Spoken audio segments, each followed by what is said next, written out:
Hello and welcome to the Pain and Pleasure of Living a Life on Purpose.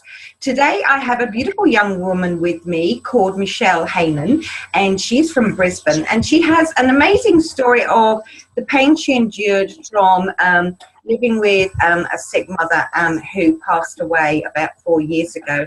And and in her journey, she has grown so strong, and her confidence has grown, and she has actually used her own experience to create the mission that she wants.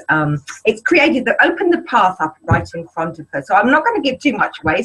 And I'll introduce you to Michelle. Hello, Michelle, and thank you for joining me today. Hi. Hi. So tell me, it must have been awful too. How long was your mother not well? So from the earliest memory I have was probably 10 years old. She had little things like rheumatoid arthritis and things like that, but it was really when I was 10 and we went overseas and we came back and she was quite sick and she collapsed in the airport, ended up in hospital for a couple of months. And we discovered she had an autoimmune disease and nearly died and had to have blood transfusions and things like that. So it was really probably when I was 10 that I had the first glimpse of, oh, wow, you know. And that was out the blue. She'd been well before that? Yes. Wow. She'd been to doctors and things like that, and everyone said, no, it's fine, it's just nerves going overseas, things like that. But she'd been overseas before with my dad, so it didn't really make sense. But because we had the all clear from her doctor at the time, we thought, okay, well, we'll go overseas. But it was in fact that trip that nearly killed her the first time because she shouldn't have got on the plane. So really? Wow. Yes. So what was the root of it? She had a autoimmune disease called myasthenia gravis, which affects the immune system. So when it's really bad, which was obviously when I was 10, everything shuts down. So you're speaking, you're swallowing, everything sort of shuts down and nothing functions. So you're constantly on medication for your entire life. Yeah. But then that medication causes other complications like skin cancers and other things like that. So it's one of those double-edged swords. Goodness. So what was the root cause of it? Does anybody know? No, we don't. We've never ever had a definitive answer on why she got that. It was just unlucky. That must be quite hard to manage. Because it was, yeah. Natural curiosity is just like you want to get to the bottom of it and find out how you can really help someone.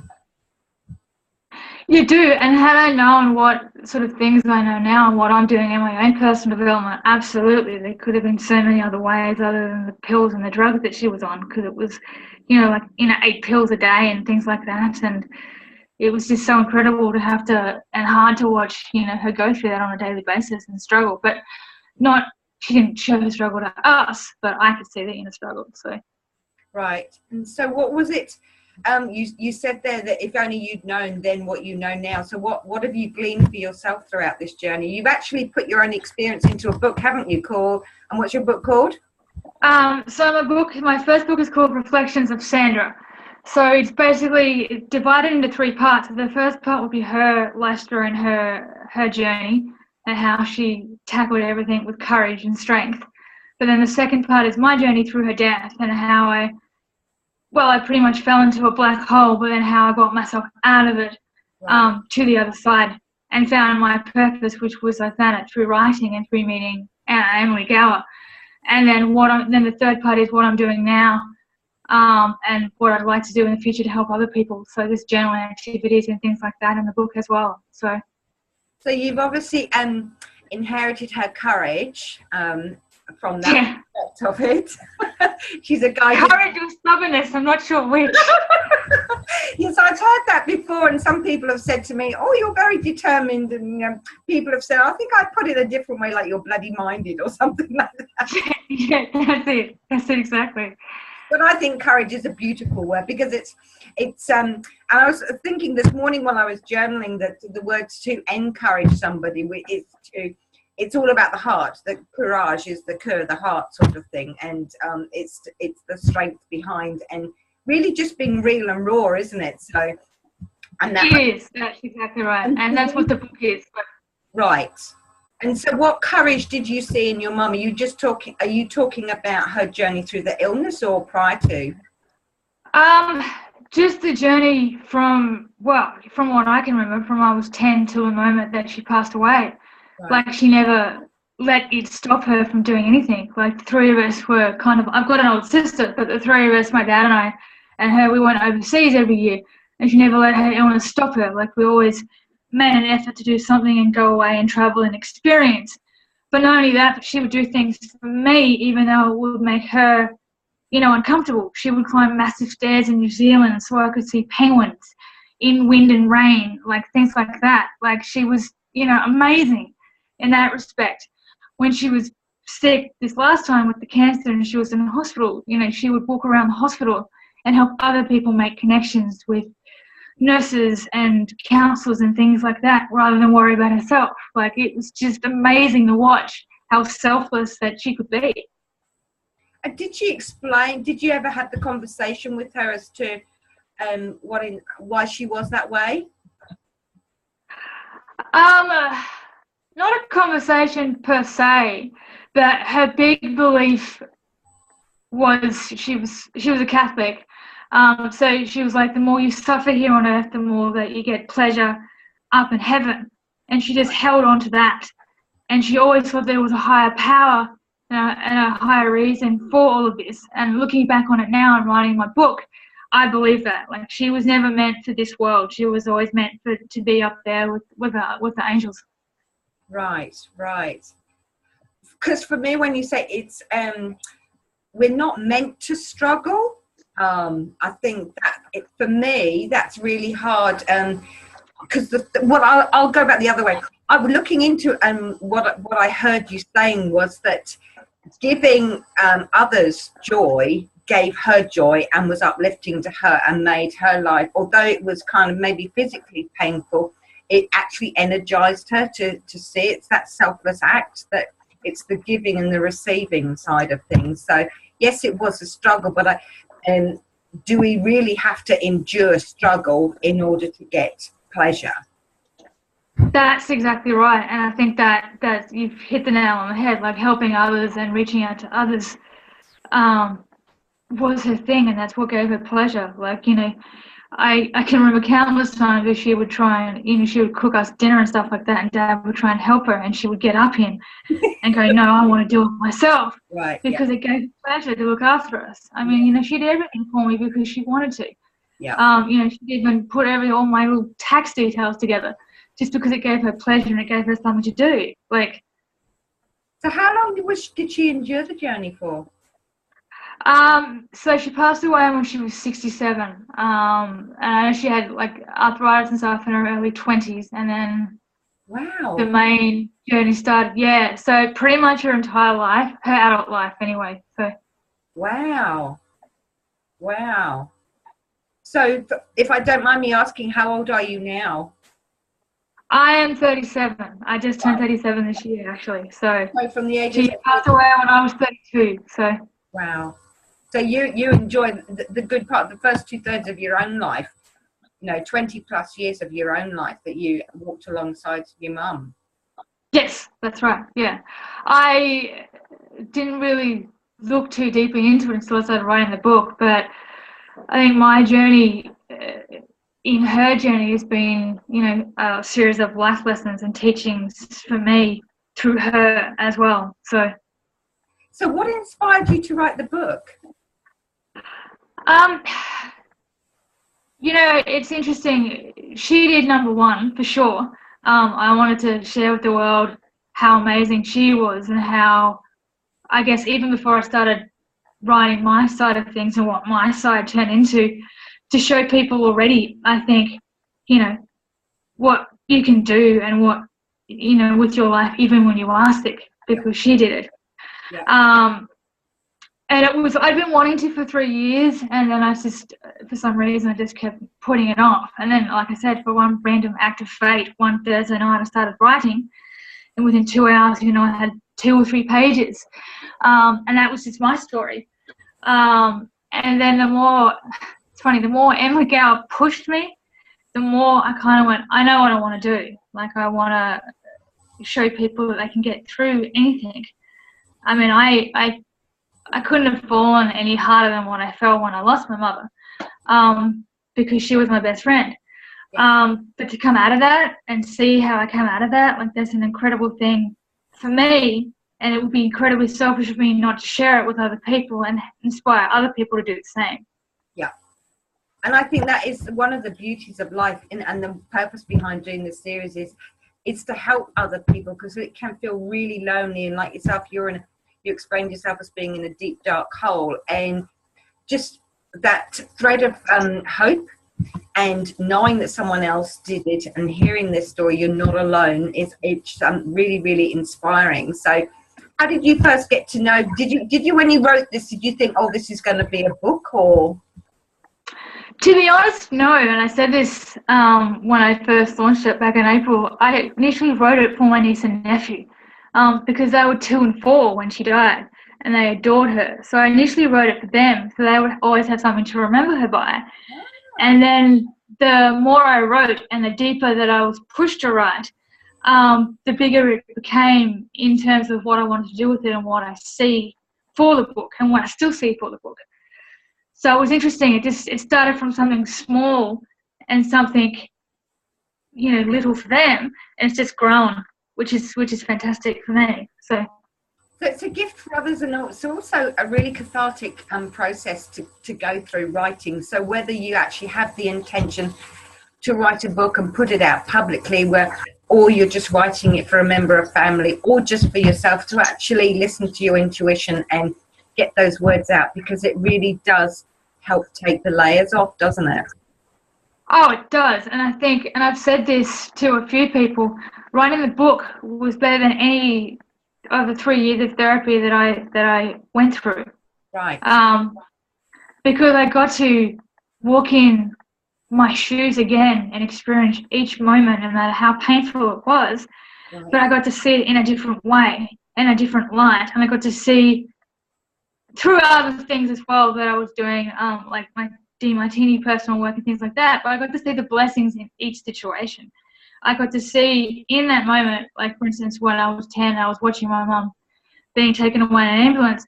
I got to see what that lesson was at that moment. I got to see that, I wasn't alone. I was being supported by my cousin and things like that. Like, it was cathartic and healing, but it was also, okay, I get to see, the blessings in that as well. So, which we do. And that's the blessing of hindsight for a lot of things, isn't it? When we're actually in the thick of it, it's so emotional, but it's actually taking that step back and looking back on time, or being in the moment, being able to step back and see it for something else. And, like failures or anything that we go through, it's a seed of potential, that the gift that's actually within that moment. It's just amazing. So what have you established what is your purpose then now, having gone through this process? What's your big ambition? My big ambition, and I've said this to a few people, is I want to heal the world with my words and with my teachings. Like, I've obviously written Reflections of Sandra, but I'm in the process of getting my first children's book, designed along the same lines. So it's teaching children about heaven, but in a magical way. Because again, it's from my lessons. When I was growing up, I didn't have those conversations. I just had the conversations of, mum's very sick, she could die, and that was kind of it. So and nothing really was explained about what was going to happen. So my mission that I feel quite strongly in my heart is, particularly here in Australia, is there's no books in bookstores about that sort of thing. Wow. To give teaching awareness of what happens if they lose a parent or a loved one, a grandparent, even a pet, which is usually, a child's first awakening and lesson in death. There's nothing about that. So I want to rectify that and fix that, and give parents a key, to empowerment, to help them, teach their children and have that conversation, open the gateways to having those conversations, which I think is important, because I never did. So yes, fantastic. So yes, I've lost pets, and I'm fortunate, touch wood, I've lost grandparents, but I wasn't that close to them. We lived quite far apart, and so I didn't have that bond that some people do, and my own children do have with their own grandparents. But I did have a dog that was there when I was born, and you know, since I was this big sort of thing, and he was by my side, and we went on holiday, and I sensed that he'd been hit by a car, and sure enough, when we came back, he had. And it was managing that, because as you say, that there's nothing to prepare you for it. It's just a huge hole, and creating that transition for them, and creating a magical world of where they're going to take it, lightens the loss, I guess, does it? It does. That's well, my second book, Mummy's New Home. That's exactly what I've done. I've explained heaven in a magical way, and I believe this too, I guess, as well. You know, no one's sick, everyone's happy, everyone's, you know, it's like a one big family reunion. You know, clouds are like trampolines. You know, there's, you know, gold cities and things like that. Like, it's just this beautiful, magical place. Yeah. And I think children would love that. And that's the other thing I want to sort of teach children, is to always hang on to their sense of innocence and their sense of wonder about life and things like heaven, you know, and the universe, because having that sense of wonder, you know, keeps you alive. And these days kids don't have that, and they lose that because they get lost in technology and things like that. So I want to bring them back to their, you know, their inner child, and to keep that. And the thing that just struck me there is actually, you know, I can just imagine a parent reading it to their child, and the beauty of magical fairy tales and things like that, because none of us know, because we haven't been to the other side, we don't know. But No. to create that kind of ambience, it's really cathartic for the parent as well, reading it to the child, because we are so bogged down. We've lost our sense of imagination. And it's so much easier for the children to hook into it, because they haven't got years of conditioning and layers on top of them that actually put a lid on any kind of fantasy world or whatever. And none of us know. So I'm just thinking it would, whilst it's for the children, I can see a huge benefit for the parents as well. That's my hope, absolutely. I mean, I've always that was my plan from the get-go. I'm even writing the second book, while the first one's with the illustrator at the moment, about the lost pets. And my plan is to kind of have a series, but have that magic not just for the children, but for the adults as well. Yeah. That they, you know, have a sense of faith that their loved ones that they've lost, you know, are happy and safe, you know, up on the other side, up in heaven as well, and they can, you know, smile as well. So it's not a hard conversation to have. It's a, you know, it's a special conversation with the child rather than making it difficult. Yes. They get to share in that magical, you know, carpet ride with their child. Carpet ride, I love it. And I love your analogy with the clouds being like trampolines and things like that. Oh, thank you. Yeah, that's beautiful. That's beautiful. So I just caught the name of your second book for your Mum's New Home, did you say? Yes, that's right. Mummy's New Home. Awesome. And so that is a fiction book for adults? Yes. So that will be for adults to show their children. Absolutely, yeah. Right. And so what are the children's books called? Well, that will be one for adults and children, and then the second one that I'm writing is called All Dogs Go to Heaven, and that's specifically for children, because that, as I explained before, is generally their first, you know, wake-up call to death is when they lose a pet, whether it's, you know, a bird or a hamster or a dog or something like that. So, and I just sort of came in with the other night that, you know, All Dogs Go to Heaven. That's kind of a perfect little title for it. It's cute. It's not too hard, but yeah. So I'm quite proud of that as well. So excellent. And are you an artist? Have you illustrated it? I've got illustrations in my head, and then I've got a brilliant designer in Hong Kong, and I just relay what I see to him, and then he draws it for me. Like, I designed my cover for Mummy's New Home, and he just got the vision of what I had straight away. Wow, connection. Yeah, so it's really good. I like having that connection with the people that I work with, and I have to feel that they feel what I feel with my vision. And so far, the people that I'm working with have, like, you know, Emily saw it with Reflections of Sandra before I even saw it, I think, and now this illustrator sees it with my book, which is great. So he's sort of walking the journey with me, And the feedback that he gave to me was, it touched his heart because he thought it was a beautiful thing that I was doing. So I'm like, well, see, that's what I'm meant to be doing. And if people like that, who I haven't even met, are saying that, then I'm on the right path. So, so the words are flowing beautifully now, are they? They are. I mean, I write every day, whether it's, writing in my books or whether I'm journaling or I'm doing a children's writing online course as well. Right. I make sure I make time to write every day. So, and every day at the moment I'm putting poetry up on Facebook and, diving in deep and being really vulnerable and just putting what I'm experiencing on a daily basis, because I'm going through so many shifts at the moment that I'm like, why not share this with everyone? So. It's funny because yesterday I was journaling and readdressing the mission and things behind my own work, and really it's I was listening to an interview from a woman called Glennon Doyle, and she's just brought out a book called Love Warrior, and she'd been through lots of shifts and things like that, and then it was a week before her launch, she announced she was getting divorced, and so the publishing company and everyone was sort of saying, the marketing side was saying, "Oh, I don't know if that's going to be a good thing because it won't, it doesn't sit comfortably with the company." And she was saying exactly that. It's about being raw and real and being upfront and actually letting people know that you haven't got your shit. Nobody's got their shit together. There's always something that we're working through, and by sharing being vulnerable and sharing that actually helps people above and beyond what you've already written as well, because it connects the readers to who you are as a person.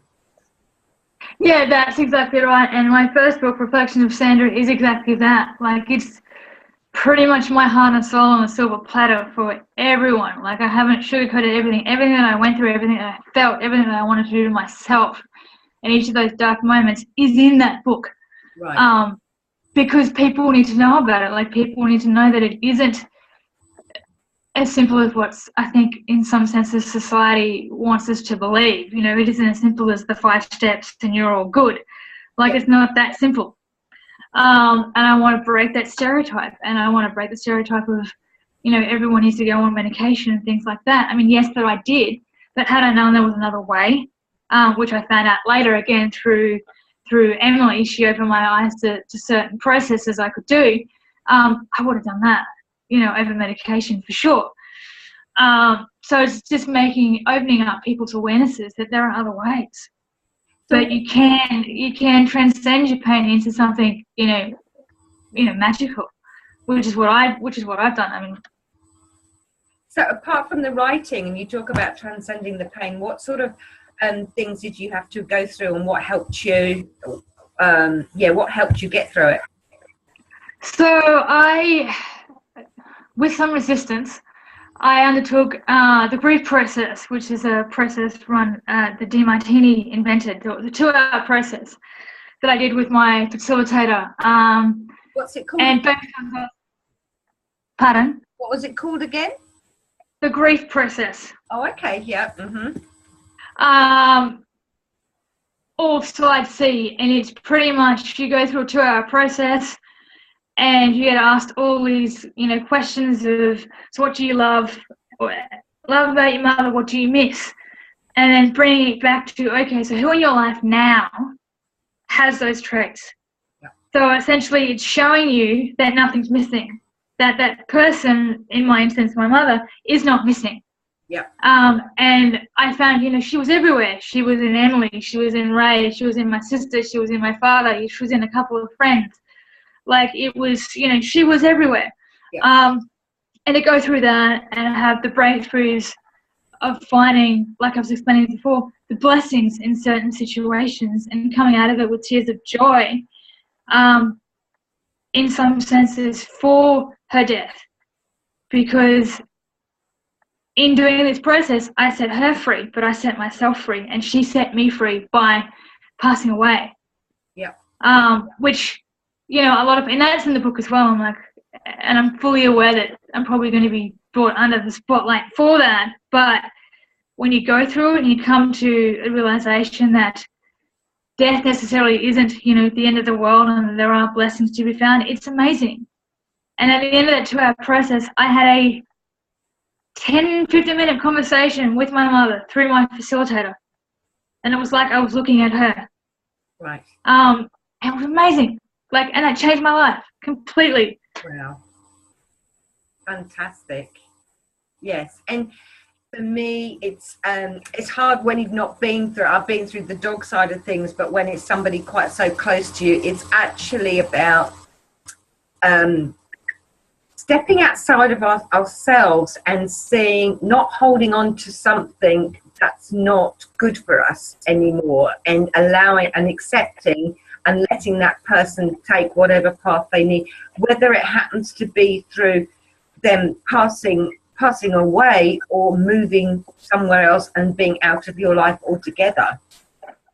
I think that's exactly right. Yeah, I mean, I was hanging on to so much for 3 years prior to meeting Emily, and I just wouldn't let it go because I thought that's the way that I had to be. I had to be miserable in order to honour her. But that was complete rubbish. Like, you know, looking at it now and going through that process and the continued work that I do on a daily basis, she wouldn't want me to suffer. You know, she would be, I like to think that she would be proud of what I'm doing now. And, you know, she would also say, why'd you write a book about me? Because that was her. Like, she would be happy, but she'd be like, you idiot, like, what are you doing? I know, I love my mother. Like, she's very, you know, she's humble and she didn't think that she deserved any sort of praise and things like that. But at the same time, I think she'd be quite chuffed because of what it's going to do for other people and what I believe it's going to do for other people. So, and I think the fact that she feels that you have, through all her love and the lessons that you've learned, that you have both been set free. I love that. Yeah, and when I realised that in that moment, like I tell you, the tears were flowing because it was just so beautiful. It wasn't sad tears; it was tears of gratitude, pure gratitude. And after that process, I had people say, you know, my face changed, like everything changed, you know, from that point forward, which is amazing. You know, so that you know, that in itself is worthwhile. And the other thing I picked up there was interesting that you say you thought you had to be miserable in order to honour your mother, and it's like, where did that come from? Was that an unconscious assumption?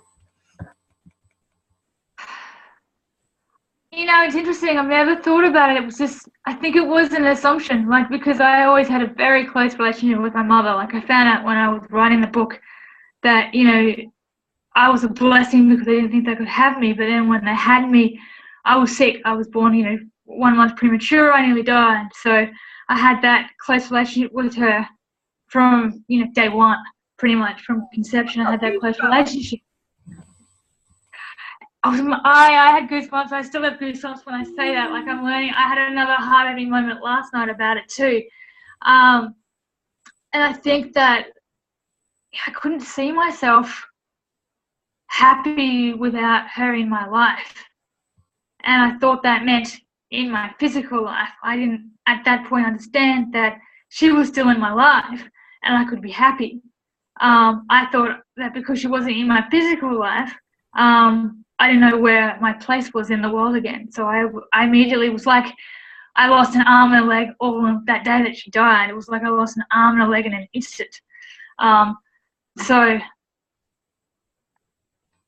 that wasn't the case. But the miserable side of being miserable, it's because you're weighed down. You didn't have the tools. And perhaps, was it any of the her Catholic background that had rubbed off on you? Because you said earlier about, you know, you had to, she felt she had to struggle as well. And it's just like, there's two things there about struggling and being miserable. And maybe if she'd had some of the tools that you've now acquired, it would have helped her too. Absolutely. And that's one thing I think I've even written in the book is being Catholic and going through grief of a parent. Not an easy thing, like, because you have that, and I had a sense of guilt. Like, you know, I would even force myself not to laugh, like watching The Big Bang Theory and things like that. Right. Like, because I would feel guilty. And Yep. I would pull myself, every time I felt myself even coming out of it for a second, I would intentionally pull myself back in because Wow. I thought I had to. Yeah. Like, I went through some powerful stuff, like, with that. And because that's what I thought that I had to do. You know, I felt guilty for even going on antidepressants because I thought she'd be disappointed in me. Yeah. Oh, like I put myself through so much pain unnecessarily because I didn't have the tools and I couldn't see another way. Fantastic. So it's and there's no one better to pass on this than someone who's actually experienced it. I mean, for me, it's all about that energetic state. And when you're talking about the grief process, you know, it's like looking around you and seeing what else provides you with that level of energy and uplifts you, that it is all around us. And for me, it's about everything in the world is energy, and we are all interconnected anyway, so we can find the same level of joy and see it in other things, but we're not taught that. And as you say, I mean, I went to a convent, and my first husband was a Catholic, and they're very staunch, and I really get the fact that what you're saying about the assumption of how you should behave and the guilt. And I remember going to a funeral as well, and I think my brother and a couple of friends were there, and it was their father's funeral, and we hadn't seen each other for a while, but we were laughing in the corner. And I can remember suddenly looking around and seeing all these faces looking at us four children laughing. But the mother's face, she looked in, and she just beamed from ear to ear, because she really understood that in this moment with the two children at their father's funeral, to see them laughing was so uplifting for her. It's just amazing. And what we put on.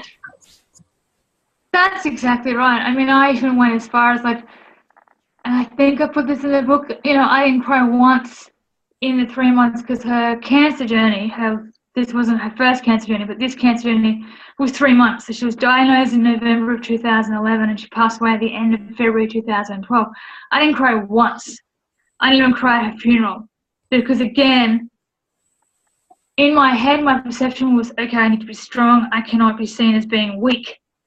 And that was probably my undoing, because that's when everything fell apart. Like because life goes on after the funeral. That's what essentially has to happen. And I wasn't ready for that. So that's when my world fell apart. But I can remember sitting at the wake at the funeral, and my inner, because I can be quite, I have an interesting sense of humour, and I find the humour in everything. And I can remember I heard my cousin having a conversation about something, and I, made some smiley comment at the funeral. And that was me. But then I kind of went, oh, what am I doing? But it still kind of makes me smile thinking about it now, because that's what she would have wanted. And I think she would have been there, she would have smiled at me doing that, because that was me. I am always the type of person that likes to find the humour in everything, no matter what it is. And I was doing that in that moment. So. Yeah, and it is the pleasure in pain, isn't it? It's finding that pleasure, the blessings and everything else. It's absolutely amazing. And there was something I was reading this morning that reiterated with Deepak Chopra is the reason that we have contrast is because then we can see. If we didn't have the contrast, the polarities of emotions and things, we wouldn't be able to experience them in the same way, because it would just be a level field.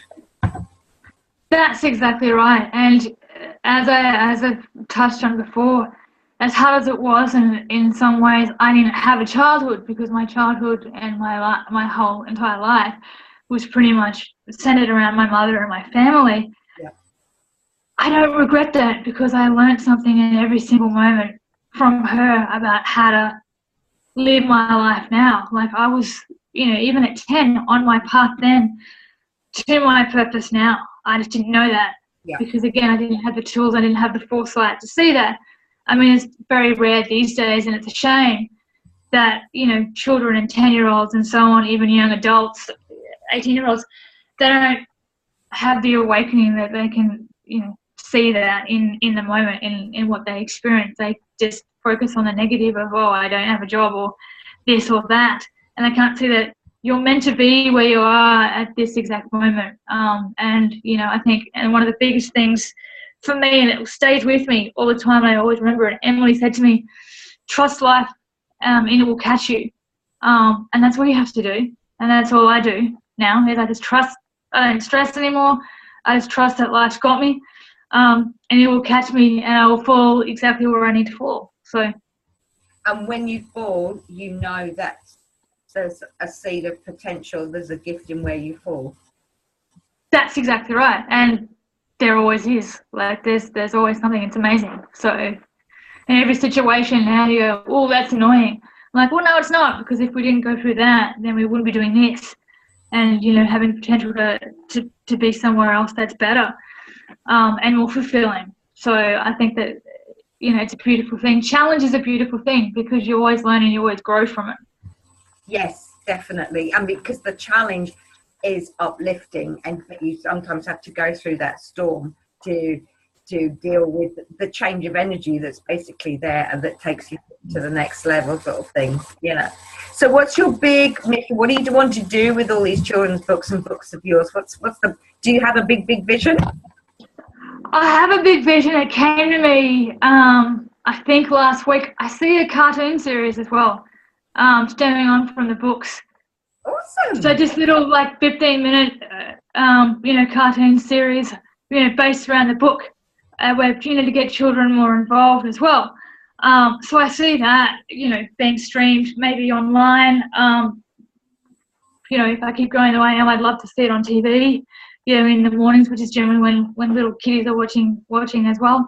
But I see that as well, like having some sort of interactive cartoon series. I see my big vision is having a foundation in my mother's name as well. A cancer foundation, where people can go but not just go and get that support, but where they can go and be safe and do what they want to do, whether it's, writing or whatever as well for families. So I see that in a big way in my future more and more. And then just basically, traveling and talking about my books and my journey, because I love being able to, having opportunities like this where I can share my insights and my learnings from, the pain that I went through to the pleasure I'm experiencing now. Like, it's, I couldn't be happier. So. Oh, that's so lovely. It struck me back then when you said, have you seen the film Inside Out? I have, yes. So, and when you were talking about your cartoons, I saw that. And then I also saw apps on phones as well, that yes. you could create sort of with little sayings and little characters and things that would be really uplifting, and a short exercise or something for them to do. Kind of your own. That's exactly right. Yeah. Yeah, that would be awesome. Fantastic. So what advice I'm sure there's a zillion things that you would, if you'd known then what you know now, but is there one thing that you hang on to, or advice that you give to somebody who is going through any form of grief, particularly perhaps losing somebody close to them? The biggest lesson that I think I learned was not to take the criticism and the judgment on board, because I got judgment left, right and centre from people going, you should be over it by now, what are you doing? I lost friends over being depressed, that sort of thing. Not to take it on board, and just to trust in yourself and trust in the process that you're going through. And the biggest thing is keep an open mind. So if someone comes along, like, Emily did for me, and go, hey, I've been wanting to talk to you about this for a while. And I go, okay. And, she tells me about the grief process, the DeMartini process. Keep an open mind and give it a go. Yeah. Because you never know what trying something different will do for you and change the course of your life. Because doing that changed the course of my life forever. Because it popped me open. I saw the blessings. So, don't rule anything out, and don't just settle for what you were brought up to believe, whether you're Catholic or what, atheist or what have you. Don't settle. Look for other ways. and keep that open mind, because you never know where it could lead. And trust that, there's light at the end of every tunnel, no matter how bad you think it is. And the other thing I just noticed that it's, on the one hand, you're managing criticism and judgment from other people, which must make it difficult for you to ask for help, because it's a particularly lonely journey, and sometimes you get dragged down and you don't want people in because they are criticizing or judging you. But equally, you need help to come out, sort of thing, or you need the tools. So how did you overcome that asking for help side of things? Yeah, that was tricky for me, because I had that judgment. I became a recluse for a good 3 years. I didn't want to go out with people because I was not scared, but I had reservations about what it would turn into, because I found it would go two ways. People would pity me and just pay for everything because I'd be the grief friend, or they'd pass judgment on me. I can remember my first Christmas I was out with, she's one of my best friends, she still is one of my best friends, but we were out at a shopping centre near me, and I got upset because I saw kids with their mothers and fathers, and she just said, knock it off, don't be so hard, that sort of thing. And that's in the book. I haven't named anyone, but that's in the book. But she was only trying to do what she thought was best for me. But it made it very difficult then for me to be, as Emily always says, you've always got to be your authentic self. It made it difficult for me to be who I was, in that moment. So yeah, when I didn't start opening up and trusting people probably until I met Emily and Ray, to be honest. And even then, that was difficult, because here were these two beautiful people who had no judgment in the world for me, opened up their home and their hearts to me. And I thought, why? What's the angle going on? Right. Because that was instilled in me for 3 years, was that judgment. I had someone break up with me over text message, a friend, because I had depression. So it was very, and that's hard. That's a hard thing to deal with. And it's only actually probably recently that in the last couple of months fully that I've gone, I can trust people, because I let them in with ease. Like from the moment I met them, and I didn't understand it. So it was hard, very hard. I don't even think they still understand, particularly Emily. I don't think she particularly understands why it was so hard. But it was difficult. It was hard. But once I did, like the doors that have opened for me, the new friendships that have formed, and the people that want to connect with me on Facebook because of what I'm doing, because they're hearing about it either through my posts, they like what I'm seeing, and opportunities like this, it's amazing. And I'm attracting, good people, such as yourself, that have the same goal in life, have the same mission, and it's amazing. So once you let the walls down and let your guard down, and I had another big one come down last night at about 11:30 last night. It's pure magic. So it's hard. It's difficult, but you've got to trust that it's worth it. You've got to trust in the process, that if you just reach out, the right people will respond. And those magic is in your book, basically, and that's the magical stories that you're creating.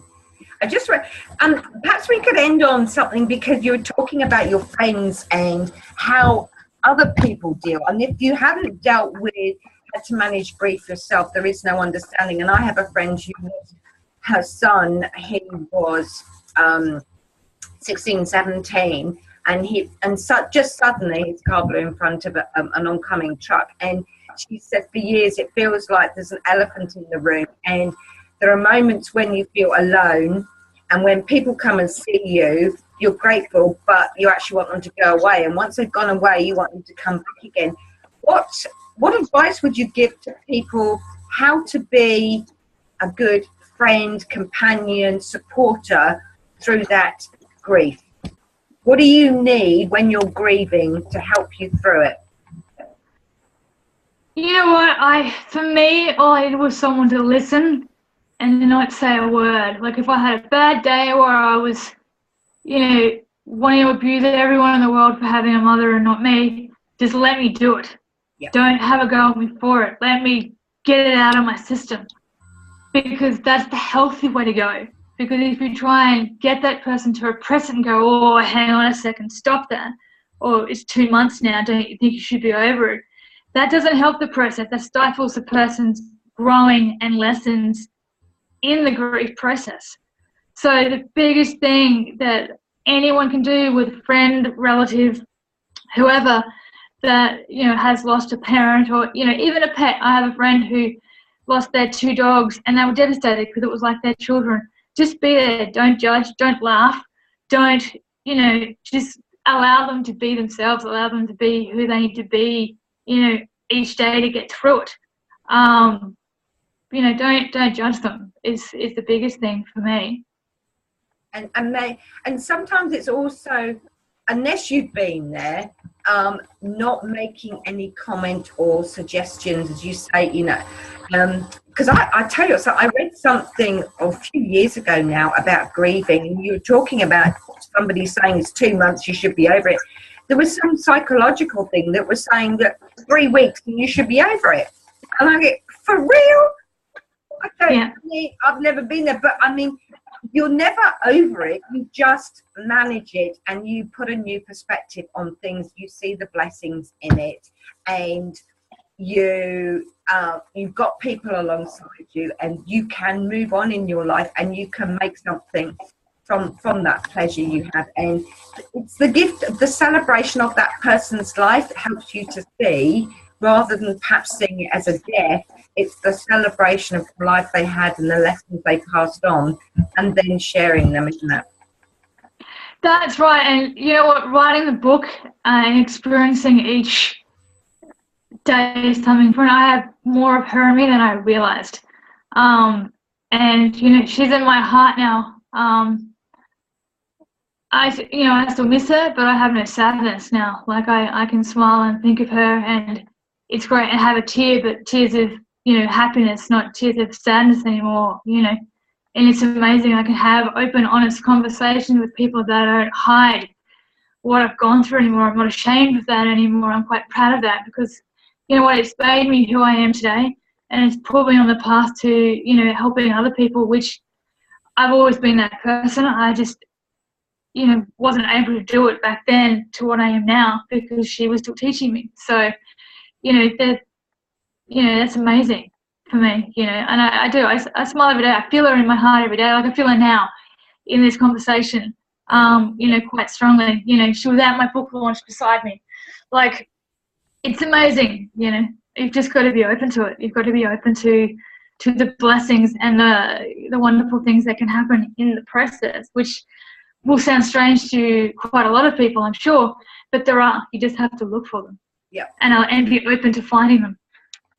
And I know from my own experience of sort of being in the convent and around Catholics, but people from all walks of life, that there's awkward, socially it's awkward to talk to someone because people don't understand what to say, but actually it's about acknowledging it and, you know, making an arm around someone rather than staying silent, because there's that awkward silence between people. It's, you know, you don't have to say very much and you just have to use your ears. I think that's would you say that was a good way to finalize it or put it in a nutshell, so to say?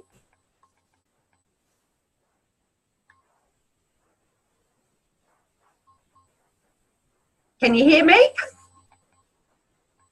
The internet seems to have gone. I don't know if you're still there, Michelle, but unfortunately, hopefully I managed to get to the end of the interview with some pearls of wisdom. So thank you very much for joining me today. Take care. Bye-bye.